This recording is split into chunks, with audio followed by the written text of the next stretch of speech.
Afternoon. This is Mike Weapon Collector's 8 knife video hashtag thing. I've never done a hashtag thing before, but this video needs, out of my knife collection, the largest, the smallest, the cheapest, the priciest, the oldest, the newest, anything homemade, and the weirdest. Let's get these out on a tray.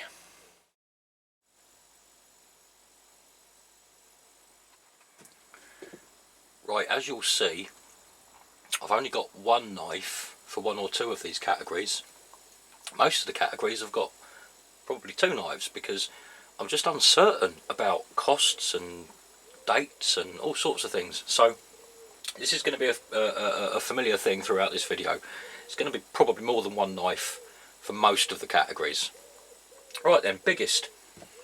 That would, if you include machetes, if you include a machete as a knife, then this Anglo Arms Bolo is my biggest knife. It's too heavy for me to use, it's just part of the collection. It's no good on my wrists or my shoulder. If I want to use a machete, I'll use my Tramontino. That's actually even quite difficult just to lift over back to there. My Tramontina, it's a lovely slim lightweight blade, much more usable. Now if you're going to be strict about it and say knives not including machetes, it'd be this one. It's a Spanish Bowie knife. It's a Nieto. I've got a feeling Mike might have mentioned a long time ago that he's got one of these or something very similar. It is their own steel called AN58, which is 58 on the Rockwell scale. It's got my Carter handles, and being a hunting Bowie knife designed for taking apart large-ish game, you've got these nice big sweeping, they're not bolsters, are they? They're not really guards either, but the idea is, you know, as well as being a guard, when you're skinning an animal and lifting its hide off, these slip through nice and easy and open it up for you as you go. So strictly knives, that's probably my largest knife.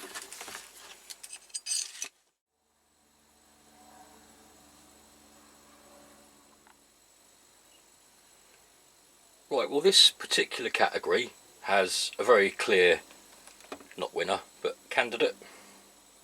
This little thing here. It's got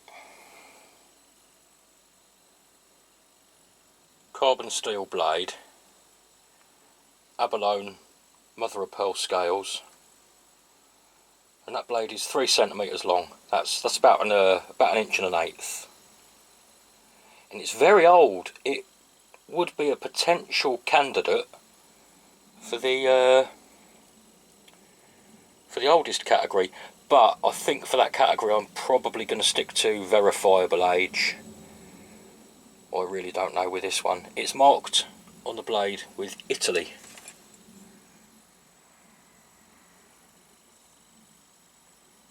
You're not going to get to see that, are you? Anyway, it says just there, Italy. It's a really nice little knife. Because I don't know how old it is, but it's clearly very old, it is one of my favourites.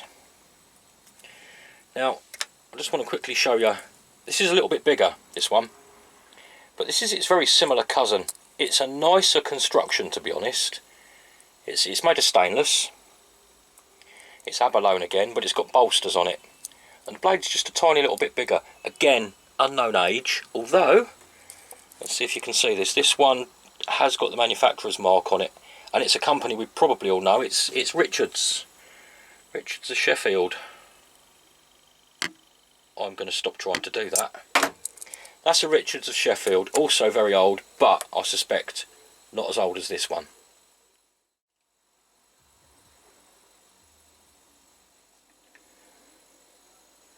For the cheapest category, I have got two knives which I really don't know quite which is the cheapest. They were both about £3.50, I think, from what I remember. Now the first one, which I actually really like, is this dinky little Mam.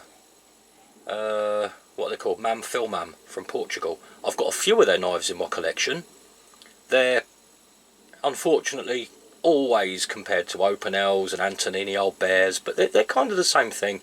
They're just very cheap, but very practical and amazingly sharp, decent quality knives. That was about £3.50, that one. I just bought it. I threw it onto an order with a much bigger one.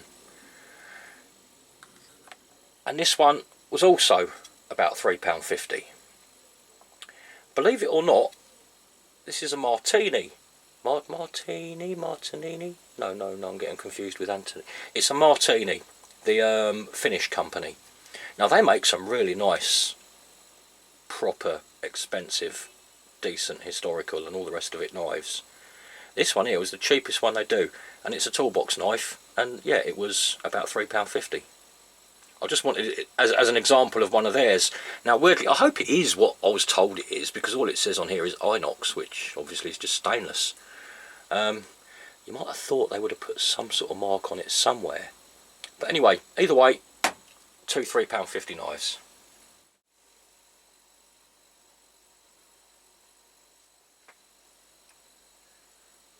Now, priciest knife, I've got three knives which were all about 80 quid. I've got quite a large collection, but I don't spend massive amounts on my knives. These three are the most expensive I've got, all around the 80 quid mark. Now, the first one is excellent, and I use it. I've had it for quite a long time. This is a Kudeman MT5 Bushcraft knife. Lovely, great big thick slab of steel. What steel is it? Bear with me.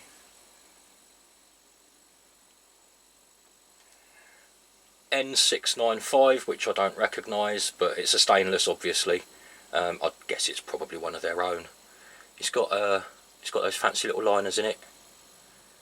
It's got a little hole at the end here, so you can lash it to well, it's got holes at both ends, so you can lash it to a pole and make it into a spear. It's a really, really tough, nice knife. I think I've sharpened it. I've had it for a few years and I've sharpened it once, maybe twice. Very nice, and it comes with a really good leather sheath. As these all come with sheaths, which obviously adds to the price and puts them into that 80 quid bracket. But the sheath that came with this is really nice. Definitely one of my very favourite knives, that one. The Kudeman MT5. I got that from the local gun shop in Berkhamsted. Now, the second knife I've got, which was about 80 quid, I can't verify the exact cost of any of these. It's the old classic Fairburn Sykes. I've got the one with the blacked blade. It's a modern reproduction, obviously, not an original British Army Commando knife, but it's made to exactly the same specifications by the same company. It's just a civilian issue. I've got quite a lot of British Army knives and European Army knives in general. One of my favourite categories in my collection. Now this third one, which cost me 80 quid, might come as quite a big surprise to any American viewers. So Bob or Slingshot, you might be horrified to know that here in the UK, your amazing classic, the Buck 110, is not a $40 knife. Over here it costs £80. I had to get one for the collection, and I've never ever used this, not once. It's too big for everyday carry, and if I want a blade that big for the allotment or the garden or the shed or whatever, I've got fixed blades. So why stress your folder? It's a lovely knife and it's an absolute classic. It had to go in the collection. But quite pricey here in the UK. Also, this one does come with a very nice sheath. Pretty good. All leather. Stamped with Buck. So that's my three priciest.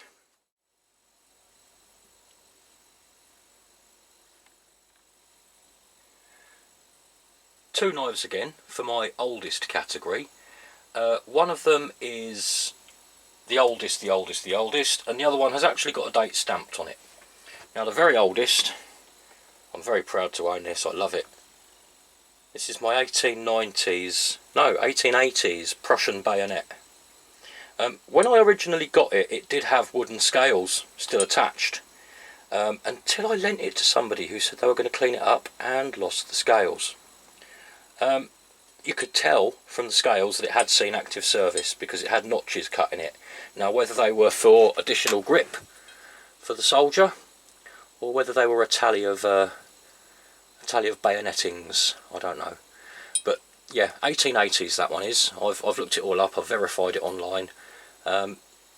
Bit of a state, and it is very hard steel. I've taken a stone to it once or twice and it is really hard steel. I don't think I'm ever going to get an edge back to this, but very much my oldest knife.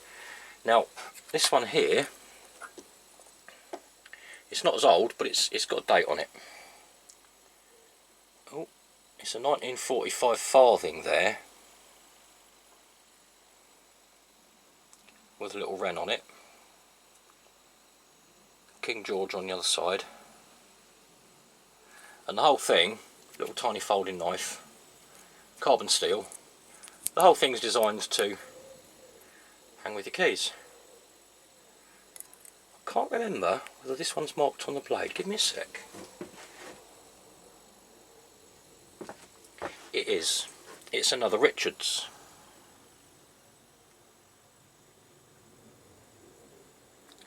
I said I wouldn't keep trying to do that, didn't I? It's another Richards, but that one is clearly dated 1945. The bayonet, 1880s.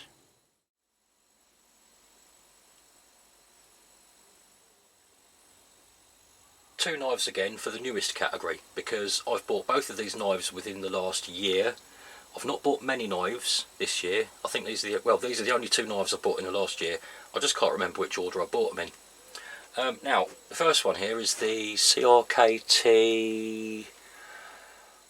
Oh, crikey, what's it called? It's the CRKT... No, not Executive. Oh, crikey, I'm going to put it on the screen. I'm ashamed I can't remember that. I had to buy this because it was something different. It's not my usual kind of knife. Made by the Columbia River Knife and Tool Company. It's got lovely fibre scales. It's lock-in, so it's not UK street legal carry. It's just a lovely slim. I consider this a modern gentleman's knife. I like gentleman's knives anyway, and this is just kind of a modern take on it. Again, that was actually quite expensive. I think that might have been about 50 quid, but it doesn't actually get into the most expensive knife category. The other one, can't remember again exactly when I bought it, it was within the last year, is a genuine British Army knife. It turns out, after watching one of Stu's videos, I had a fake. I was really disappointed with my British Army knife, and yet Stu was saying how good his was, and it turned out that mine was a fake, so I replaced it via Stu's link, I think, to make sure that I got a genuine one. Classic knife that. I've got an old 1954 one of the same steel design. I've also got a 1951 one with the old, I don't know exactly what it is, kind of Bakelite type handles. But they're my two newest knives.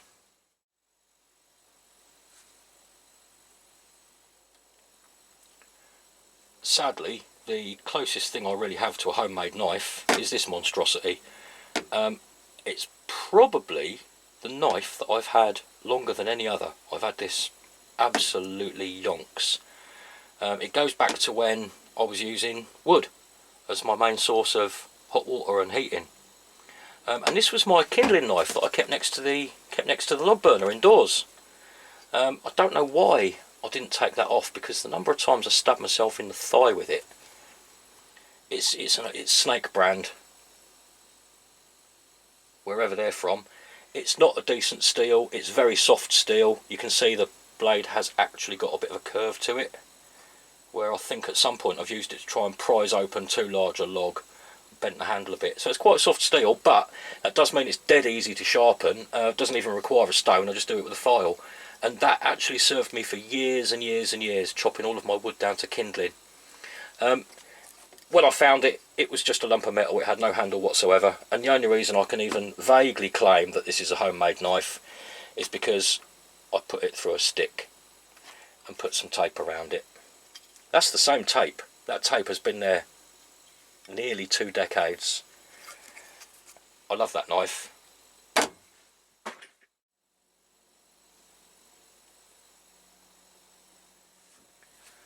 I don't really have any weird knives. I've got quite a traditional collection.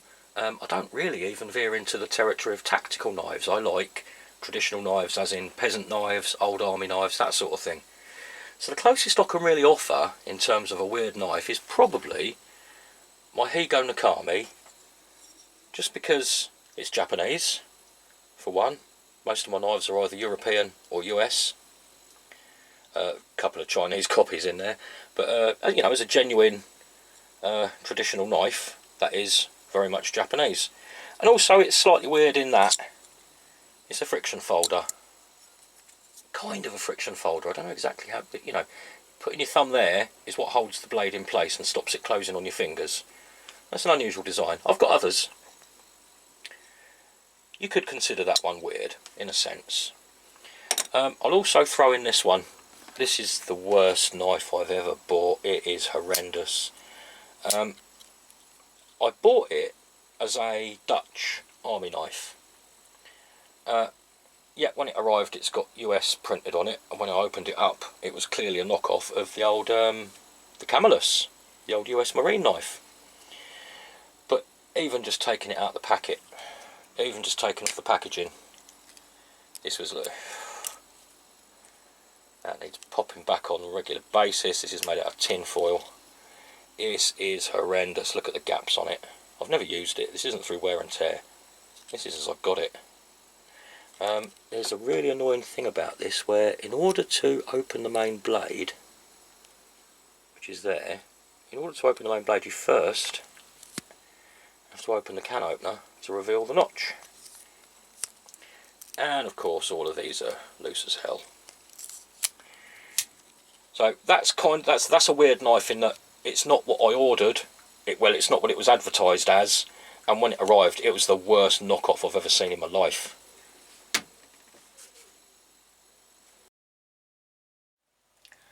I hope you all enjoyed seeing those. I've got 3 very old, they were some of the very first videos I ever did. I've got 3 really old videos going through my knife collection, if you want to find them. Cheers for that, Mike. See you later.